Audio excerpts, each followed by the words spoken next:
Hello friends, இன்னைக்கு இந்த shortcut வீடியோவில் 6th புக்கில் இருக்கக்கூடிய ஒரு முக்கியமான ஒரு பாக்ஸ் கொஸ்டின் வந்து பார்க்க போகிறோம். என்னன்றதை பார்த்துக்கலாம். எதன் அடிப்படையில் தாவரங்களை வகைப்படுத்துகிறோம்?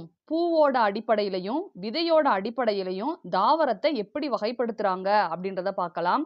ஃபர்ஸ்ட் பாயிண்ட், பூவின் அடிப்படையில் தாவரங்களை இரு வகையாக பிரிக்கலாம். அவை பூக்கும் தாவரங்கள் மற்றும் பூவா தாவரங்கள். பூக்களோட அடிப்படையில 2 வகையா தாவரங்களை பிரிக்கிறாங்க. பூக்கும் தாவரம், பூவா தாவரம். அதுக்கு எடுத்துக்காட்டு கொடுத்துருக்காங்க. பூக்கும் தாவரத்துக்கு எடுத்துக்காட்டு சூரியகாந்தி, பூவா தாவரத்துக்கு எடுத்துக்காட்டு ரிக்ஸியா. ஓகேவா?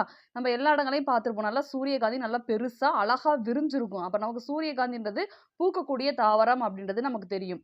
பூவா தாவரம் எது அப்படின்னா ரிக்ஸியா. எவ்வளோ ரிஸ்க் எடுத்தாலும் அதால பூக்க முடியாது அப்படின்ற மாதிரி ஞாபகம் வச்சுக்கோங்க. ரிக்ஸியா பூவா தாவரம், எவ்வளோ ரிஸ்க் எடுத்தாலும் அதால பூக்க முடியாது. அப்போ பூ அப்படின்னா சூரி அப்படின்னு ஞாபகம் வச்சுக்கோங்க. சூரியகாந்தி, ரிக்ஸியா. ஓகேவா?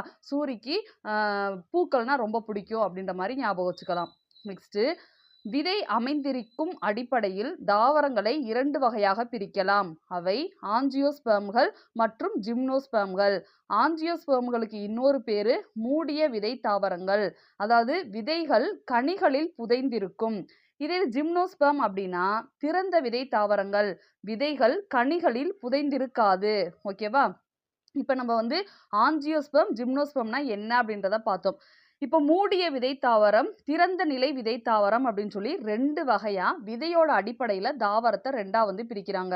நம்ம மாம்பழம் பார்த்துருப்போம். கொட்டை எப்படி இருக்கும்? சதைக்குள்ள வந்து இருக்கும். பலாப்பழத்துக்குள்ள கொட்டை உள்ள வந்து இருக்கும். அப்ப இது எல்லாமே மூடிய விதை தாவரம். அந்த கொட்டைகள் எல்லாமே விதை. அப்ப இது மூடிய விதை தாவரம் மா. இதே இது திறந்த நிலை விதை தாவரம் அப்படின்னா சைக்கஸ். ஓகேவா? இது எப்படி இருக்கும் அப்படின்னா விதை வெளியே இருந்தா நல்லா இருக்குமா? நல்லா இருக்காது. சை அப்படின்னு சொல்லி இருக்கும்ல. அப்ப சைக்கஸ். ஓகேவா? மாசை அப்படின்னு சொல்லி ஞாபகம் வச்சுக்கோங்க. இப்போ ஆஞ்சியோஸ்பெர்ம்னா மூடிய விதை தாவரம் அப்படின்னு ஞாபகம் வைக்கணும். ஜிம்னோஸ்பெர்ம்னா திறந்த விதை தாவரம்னு ஞாபகம் வச்சுக்கணும். ஆஞ்சியோ பண்றாங்க ஹார்ட்ல, அது எப்படி பண்ணுவாங்க? ஒரு சின்ன ஹோல் போட்டு உள்ளுக்குள்ளேயே மூடிய நிலையிலேயே பண்ணுவாங்க. அப்போ மூடிய விதை தாவரம்னா ஆஞ்சியோஸ்பெர்ம். ஆஞ்சியோ எப்படி பண்றாங்க? மூடிய நிலையில பண்ணுவாங்க. அதை ஞாபகம் வச்சுக்கலாம். ஜிம்முக்கு போறவங்க என்ன செய்வாங்க? அவங்களோட மசில்ஸை திறந்த நிலையில காட்டுவாங்க. அப்ப திறந்த விதை தாவரம் அப்படின்னா ஜிம்னோஸ்பெர்ம் அப்படின்னு ஞாபகம் வச்சுக்கலாம். மூடிய விதை தாவரத்துக்கு எடுத்துக்காட்டுமா, இது திறந்த விதை தாவரத்துக்கு எடுத்துக்காட்டு சைக்கஸ். ஓகேவா? தேங்க்யூ.